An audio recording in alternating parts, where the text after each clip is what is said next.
Trade smart. This video is presented by Meitou Investing. Hello, what's up guys? Welcome back to another Meitou video. It's already a quarter past 2021. The market in the past 3 months can be said to have brought a lot of surprises to investors. As of Friday, March 26, the Dow is up to by 8% in the last 3 months after a tough 2020. The S&P 500 also did well, up by 5.8%. But the Nasdaq was only just up by 1.9% after having an enormous upside growth back in 2020 and struggling to stay above the poverty line as so far this year. By looking at the broad market performance, it does seem kind of reasonable. But I know that most of the investors are still holding a large portion of the growth stocks. So far this year has been tough for growth stocks. Many of their stock prices has fallen sharply following the past few weeks. I would say the best case scenario for the growth stocks would be not losing too much by the end of this year. Besides that, the more you're surprised now, it means the more you are unprepared. I'm sure those who watched my previous video are clear what's going on in the current market. You probably feel like everything has been plotted ahead of time, and this year is just going as planned. So you see, it's necessary to step out of the current market, take a scope and look into the long term, and prepare what's coming up. It will not guarantee you any big money, like 80% or 90% yield or anything, but it will at least give you a sense of urgency and a more stable state of mind, and a sense of what to do next. So for today's video, I'm going to analyze what we should pay attention in the second quarter of 2021, and where should we invest so you can enjoy your happy sleep at night while earning your money.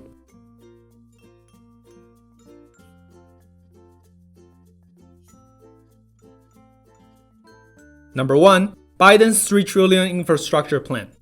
It is one of the biggest driving factors right now in the markets. It could move the markets as tightly as the stimulus plan did last year.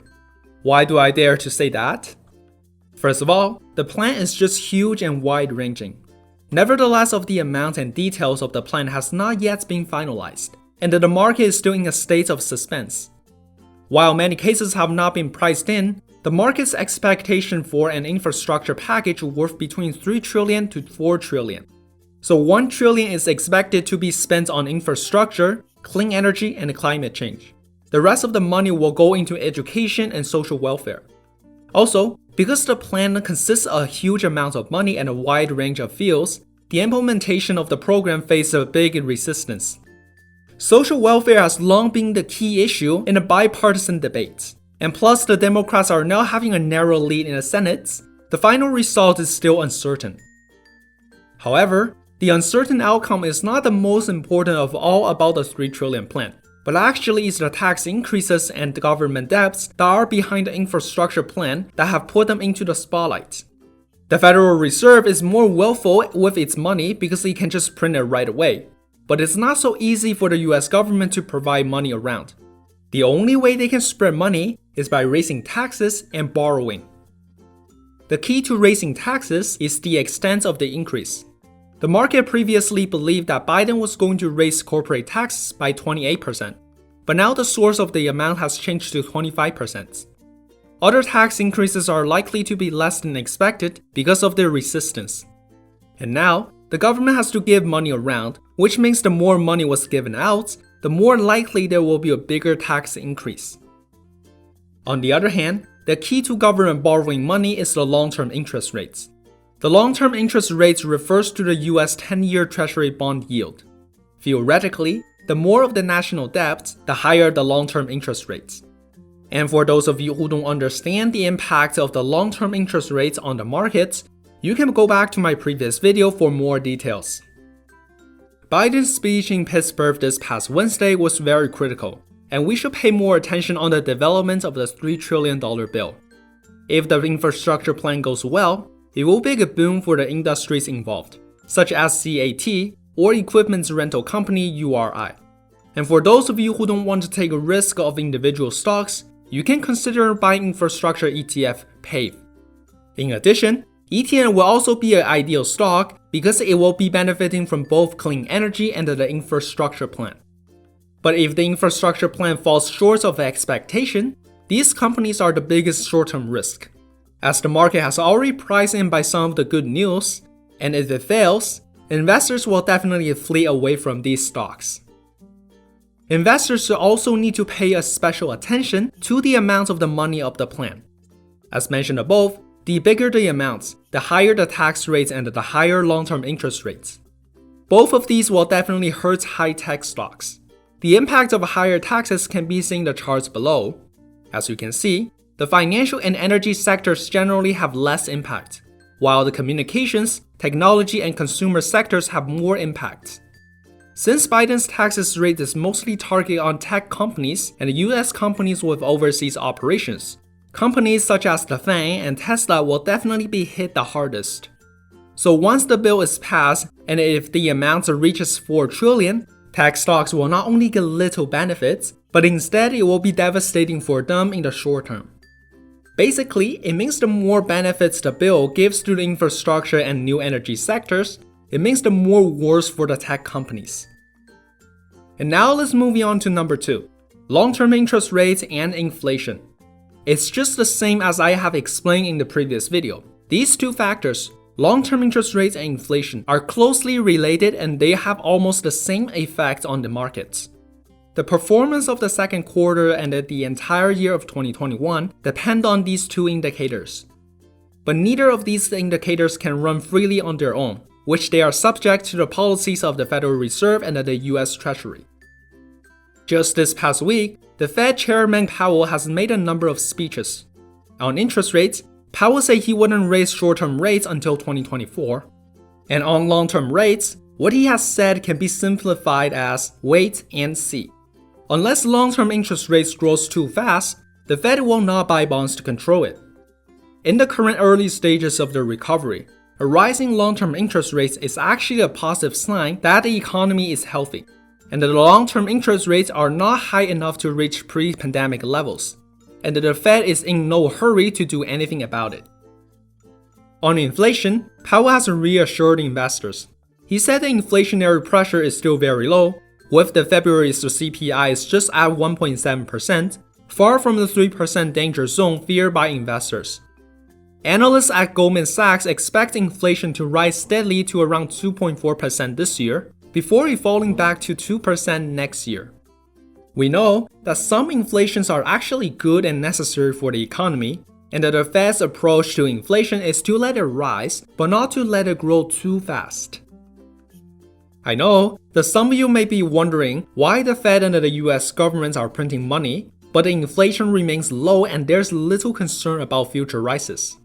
Well, the first thing we need to understand is, what is the purpose of the Fed's printing money? It's not like the US government is poor and they just wanted to print out money to spend, but the intention is actually to free up liquidity. By looking at the following picture, the top line represents the amount of the money that the Fed has printed, and the bottom line is the amount of money that has been reserved. The difference between the two lines is the money that's actually circulating. And as you can see, even though the Fed has been printing money in the market since 2008 under the quantitative easing policy, the amount of the money that's actually circulating in the markets hasn't changed that much. Basically, the money that the Fed prints will eventually wind back to the hands of the Fed. So since the money doesn't flow into the real economy in large quantities, so inflationary pressures are not as high as expected.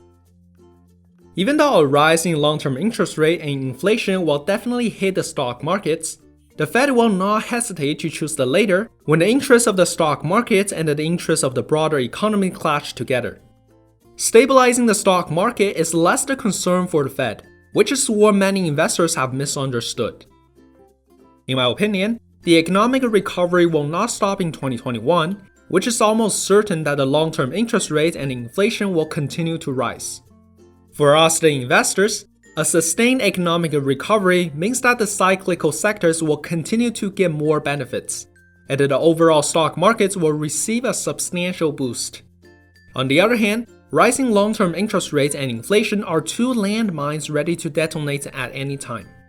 And right on top of these landmines are the tech and growth stocks, which are most exposed to rising long-term interest rates and inflation.